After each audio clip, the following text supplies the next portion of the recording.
All right, welcome guys. This is day 4 of the 100K funded challenge. And yeah, this is like the fourth trade taking. I'm trying to take 100 trades. So I think instead of days, I'll do episodes because today I recorded day 3 and then I'm also doing day 4. So it's kind of like 2 in 1. So instead of days, I'll do episodes and I'll try to get 100 episodes in, like 100 different examples you guys can learn from, right? Each example is different, right? I'm backtesting data. Every single example is different, right? There's something new to learn from every single example. So yeah, that's kind of what I'm trying to do. Trying to just do at least a video every single day, at least one example every single day. But if not, I'll, probably get more. Yeah, at least one every single day.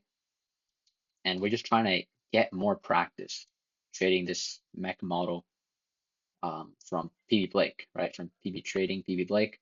We're trying to just get better at this Mech model. That's why we're trading it. That's why we're recording. That's why we're back testing. So yeah, let's just get right into the trade. So on the daily time frame, I was pretty much bullish for this whole thing, right?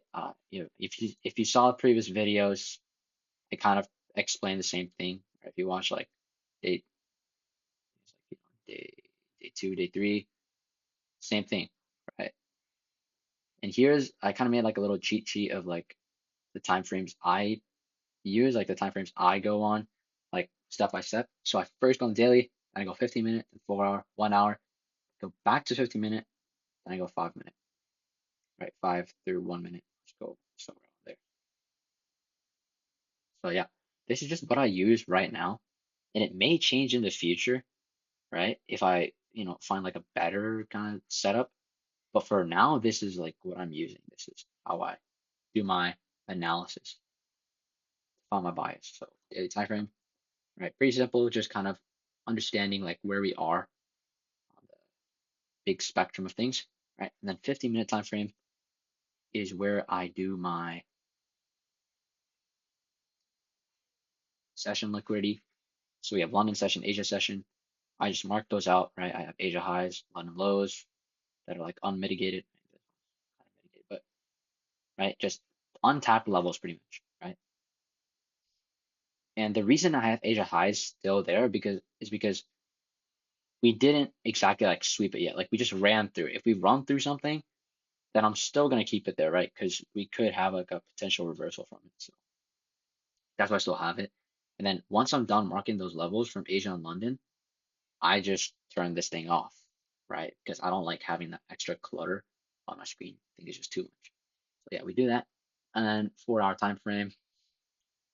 Right here, we just marked this bullish 4 hour bullish trigger gap, and then we got this little like buy side liquidity here, swing high as our target. So yeah, this is kind of like what we're doing, right? We're bullish 1 hour time frame. I honestly didn't do anything here. I was kind of looking at it, didn't find anything I need to mark. So I was like, all right, cool. And then I was back on the 15-minute just in case I missed anything on the 15-minute because I usually just like doing like session stuff on 15-minute and I like coming back to it in case I missed anything. And I didn't really miss anything except for this low resistance liquidity. Right here, I found low resistance liquidity. So I just marked that out. And then I was like, good to go.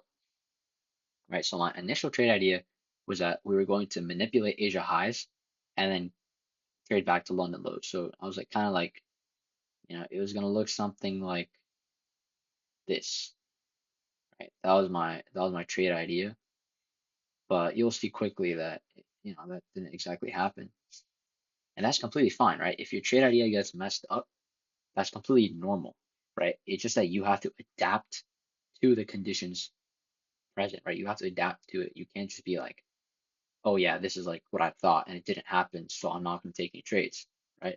You have to adapt to the conditions and reframe your bias, reframe your understanding, reframe your strategy, and make it match whatever is going on instead of like being super strict, right? You have to have more flexibility, right? Obviously, don't take a trade if it's like completely like something random, right? If it makes sense, to you based off of what you've seen, then you can take the trade, right? But the whole point here is just to be flexible, right? Don't be so rigid.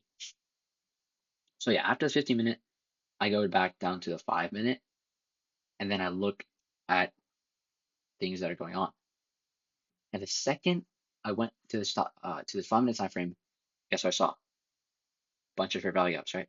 Fair value gap, fair value gap, fair value gap, fair value gap, tons of fair value gaps. And the first thing that caught my eye was this fair value gap right here.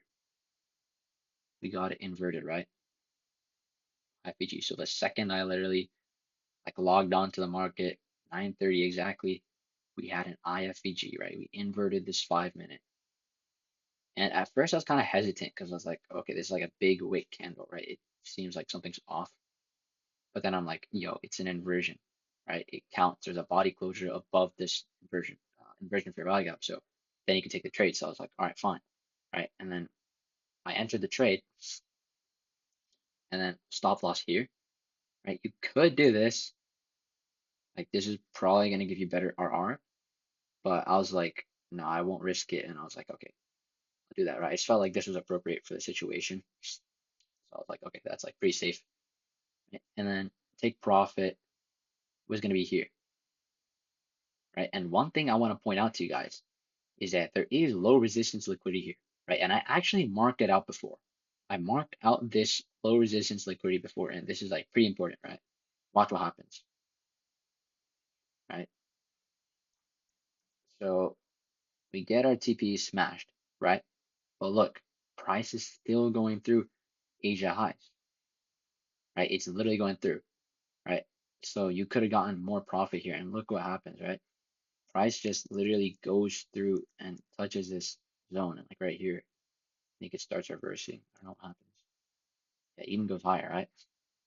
Because of this low resistance liquidity, right? I could have held it for longer, but I was just kind of afraid that like it wouldn't, like for me, I just didn't think like, yo, like I didn't think anything was here, but then I didn't realize that I actually marked down this, that we had low resistance liquidity here.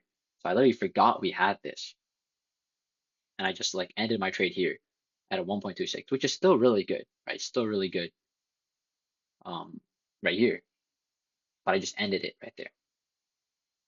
So yeah, it's tough.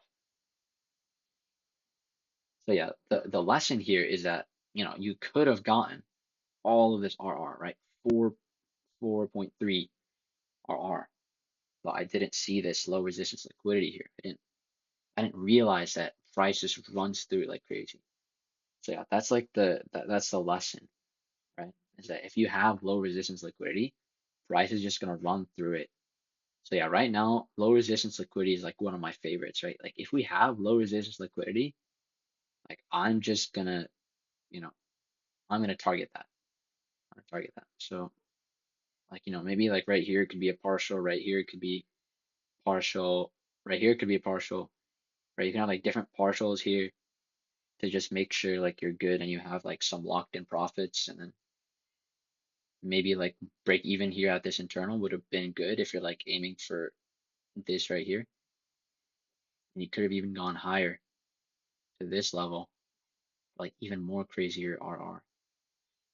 So if I would have saw that, it would have been like a really, really good day, right? It went all the way to this bearish for value gap, but we didn't really realize it then.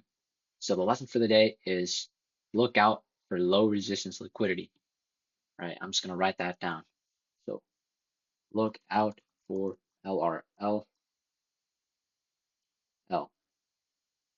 And then, yeah, just look out for it, right? Look out for LRL, right? Look out for this. When you have this, you know that price is just going to go through it.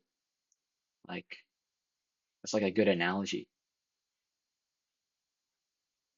It's like when you put your knife on top of like a block of butter, right? Like on top of a,